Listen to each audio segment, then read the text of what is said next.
हो गई 1 2 2 ओ कुड़िए 1 2 2 ओ हो गई मुंडे दी।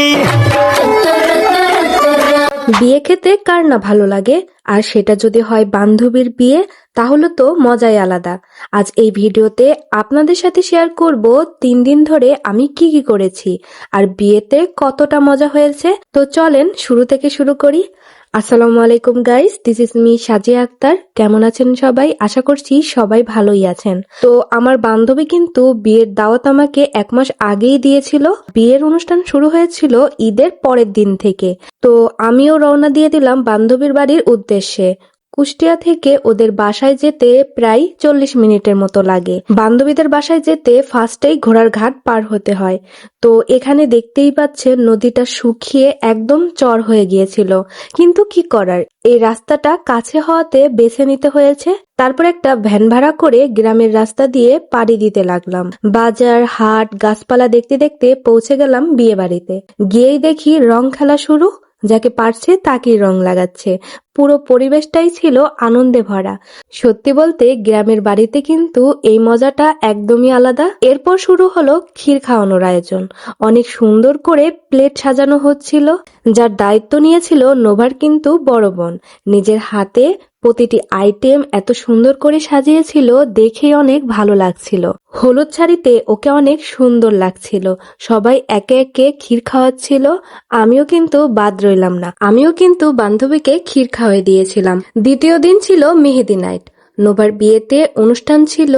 এই দিন কিন্তু আফসোস আমি কোনো ভিডিও করি নাই। এত মজা করছিলাম যে ভিডিও করার কথা মাথায় ছিল না।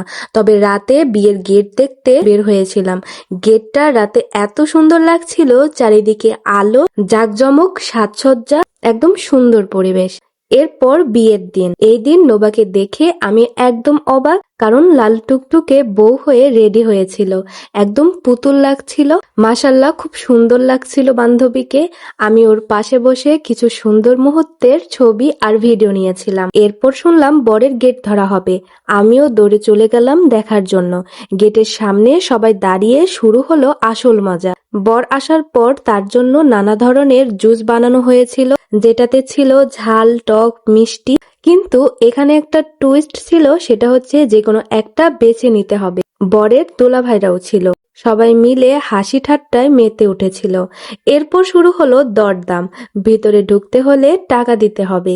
এই নিয়ে আপুরা বরদের সাথে মজা করছিল। শেষে টাকা দিয়ে গেটের ফিতা কেটে বর ভিতরে প্রবেশ করল। এরপর শুরু হলো খাওয়া দাওয়া। আমিও বসে পড়লাম খেতে। প্রথমে সাদা পোলাও, ডাল আর ডিম ভুনা, খুবই মজা হয়েছিল। তারপর এলো রোস্ট, একদম পারফেক্ট।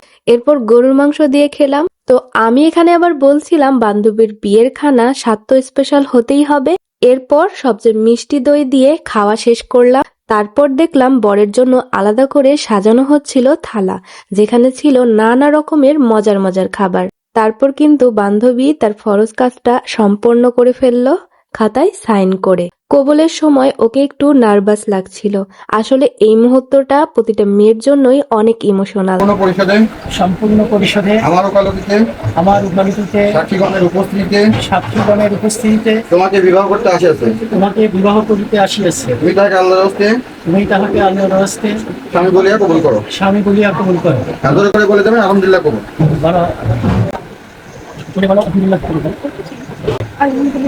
আরেকবার বলে দেন।